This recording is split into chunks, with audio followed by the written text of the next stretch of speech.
All sorts of things just going through your mind. Again, you're not familiar with San Diego. You don't know anybody here. If you not sure if the engaged, if my wife's going to say yes or not. Making that transition from a place that's been called home for 20 something years, 20 years, and then knowing that I needed to get a job right after leaving the Marine Corps 6 months from then. I really wasn't thinking a lot about San Diego except, what's going to happen here in the future and being nervous and a lot of pressure, I guess. Welcome to My First Day. I'm Andrew Bracken.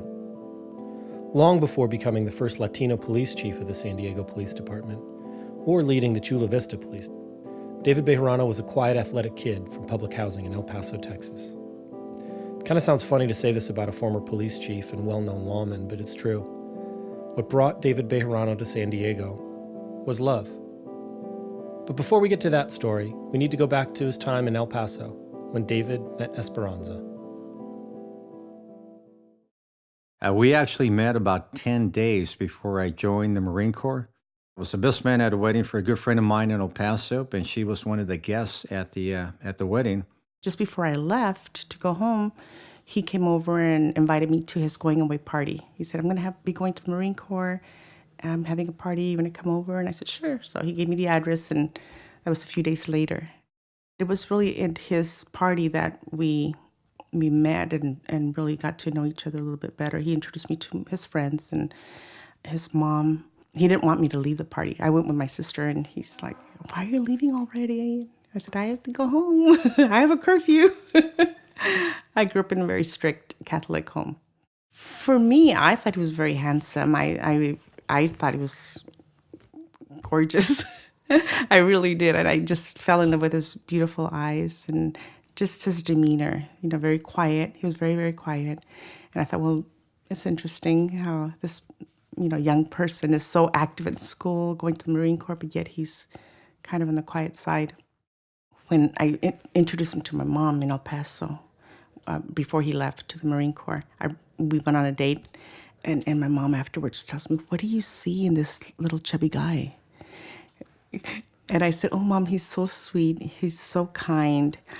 And that night, that was our first date, he gave me a gold chain with a little diamond in it, a little heart. And I thought, wow, that meant something to me, because I thought, who gives you a golden chain with a heart and a little diamond on it on a first date? And I thought, that's really, really nice of him, really sweet. But my mom was like, he gave you that? What's going on? How long have you known him? But I told her, I said, Mom, he's very, very sweet, very kind. You'll love him.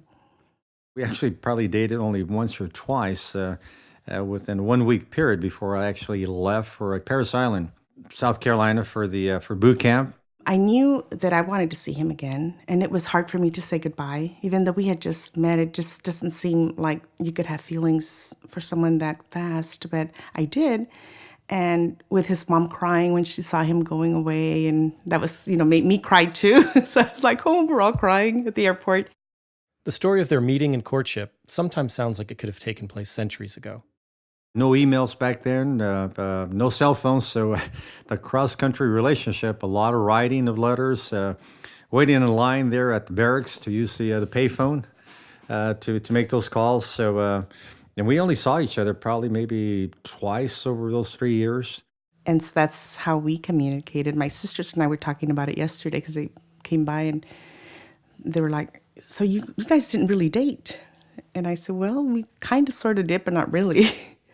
I think, well, for me, I know that when I write, sometimes it brings out deeper feelings than if you see just somebody in person when you're more intimidated. And I don't know if maybe that made a difference. And then, I look forward to hearing his voice when he would call, because it's not like today where you hear the voices and call people every day, several times a day, or FaceTime, or, it wasn't like that. You longed for the person more than the courtships of these days.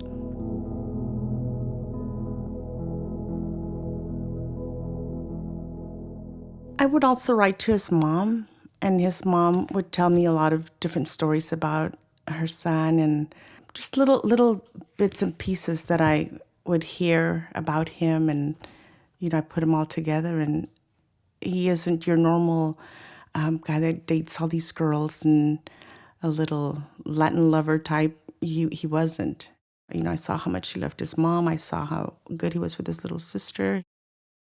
I just think he was just one of the good ones. Didn't want to let him go. Like David, Esperanza, known as Espy, also came from El Paso, Texas. Here's her story of My first day. My brother was in the Marine Corps, and he was injured in Vietnam. So he was brought to Balboa Hospital. And so we would come and visit him. My parents would come and visit him often, and they loved San Diego. And then another brother came to live with him. And I told my parents, we've always wanted to live in San Diego.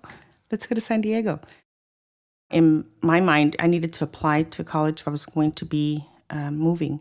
So I applied, and it was kind of late in the game to apply to State or some of the other schools in San Diego. So the only one that was accepting applications was USIU, United States International University. And I applied, I was accepted, and so I moved with my brother. It was really a shock at first because I had to start. I came at the last minute, so I had to start school. I had to go and fill out forms. And I remember my brother saying, you're on your own. I have to work. My wife has to work. My other brother was working. So my brother says, drop me off. You can take my car and go to school. So I'm driving a Corvette. It's stick shift. And I learned how to drive stick shift. So I knew how to drive it. But USIU had a really high hill that I had to go up. And I could not, for the life of me, go up that hill. So I kept stalling, and the car kept, turning off. And some Persian student that was there came up to me and said, do you need some help? Do you need me to drive it up the hill? And I said, yes, please. So he drove the car up the hill because I could not. I filled out all the forms, and I applied for financial aid. And while I was there, they said, well, how fast do you type at the financial aid office? And I was telling them how fast I type. Because you need a job, you're hired. You can work right here. So they hired me. I was working in the financial aid office, so going to school there. And it paid for my tuition. It was perfect. It was just like a perfect fit. While I was here, I missed my family terribly. I just felt that I needed to be with them. So my brother and I, one weekend, decided we're going to go for them. We rented a U-Haul truck, packed the house up, and we moved. While Espy and her large family were building their new life in San Diego, David was on the other side of the country, serving 3 years in the Marines. His first time in San Diego was an important trip for him, one that would change the direction of his life.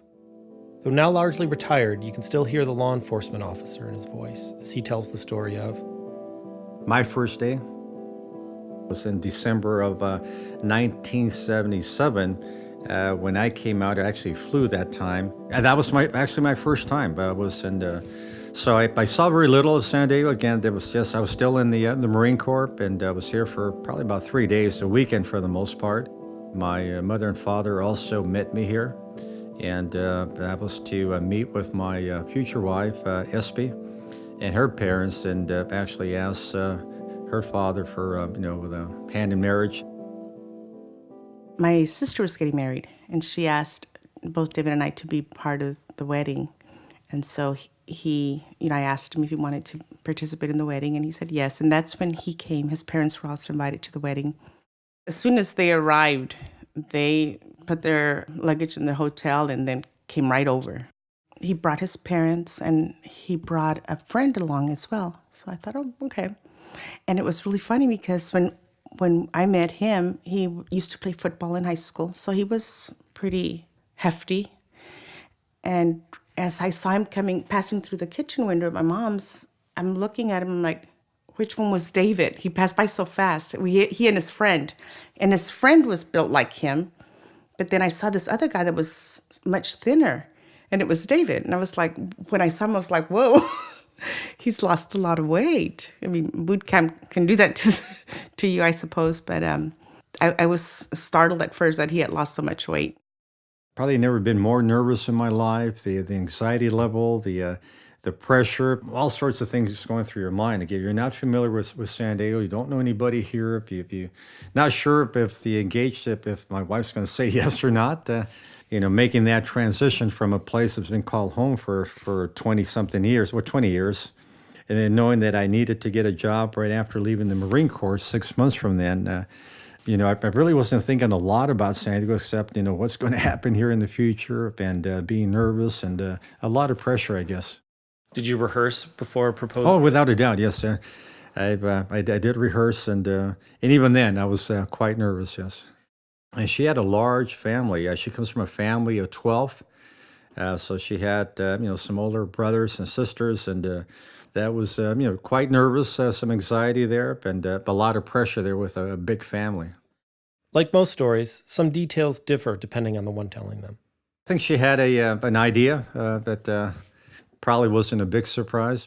And to my surprise, that's when he proposed, when he came to my sister's wedding. It went fast in my mind. I remember my sisters being behind, in the hallway, listening to everything, because he just, it was just for my parents to be there. And my grandma was also living with us at the time. And they were all, there, and he got on one knee, and I was just surprised. And he asked my parents for permission to marry me, and his mom and dad spoke, and my mother-in-law mentioned something about, oh, my son is such a wonderful person. And, she was telling my parents what a wonderful son she had, which, we knew how wonderful he was. But my grandma said, well, Espy's just not anyone. She's a great person. She's got great demeanor. I mean, my grandma just because my parents are very humble and very quiet. They wouldn't say anything, but my grandma spoke up for me.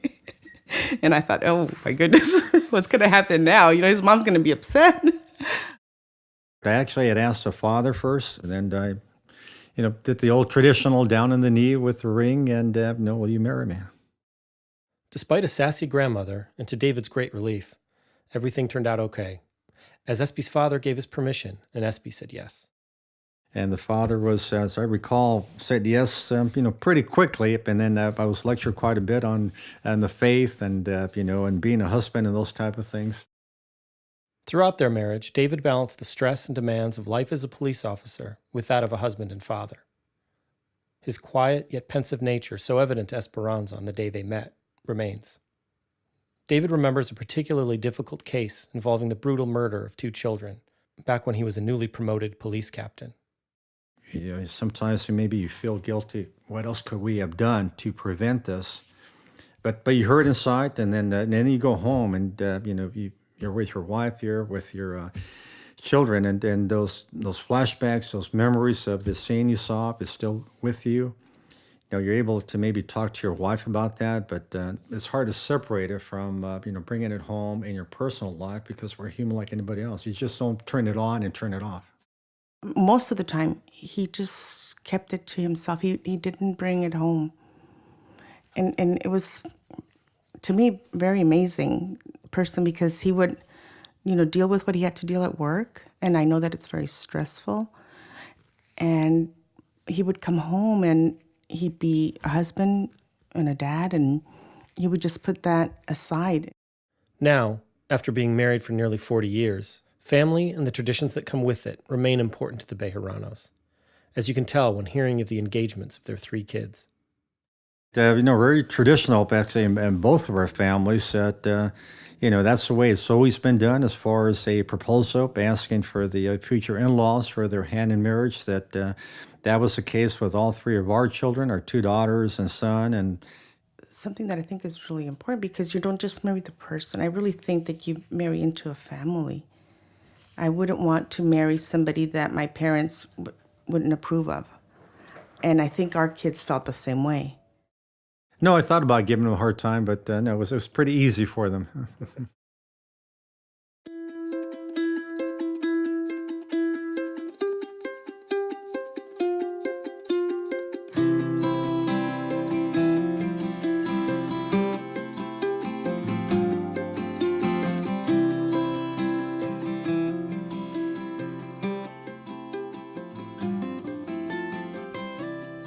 Thanks for listening.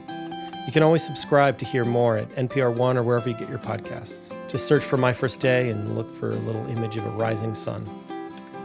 You can also find us online at kpbs.org/myfirstday. I'm Andrew Bracken. My First Day was produced by me for AB Squared Creative Group, music by Chris Curtis and David Sesday. Thanks also to Andre Boryakin for art support. Support for this program comes from the KPBS Explore Local Content Fund, supporting new ideas and programs for San Diego. For KPBS, Melanie Drogseth is programming coordinator, Nate John is innovation specialist, Jill Linder is programming manager, and John Decker is director of programming. See you next time.